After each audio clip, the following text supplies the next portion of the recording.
In this video, I'll show you how to use Google Gemini for YouTube video summaries. First, open the YouTube app and play the video you want to summarize. Once the video starts playing, look for the Gemini icon near the video controls or available actions on the screen. Tap on the Gemini icon, then select Summarize Video.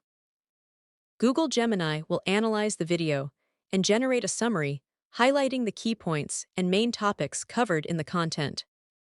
You can also use the timestamps included in the summary to jump directly to specific sections of the video that interest you most.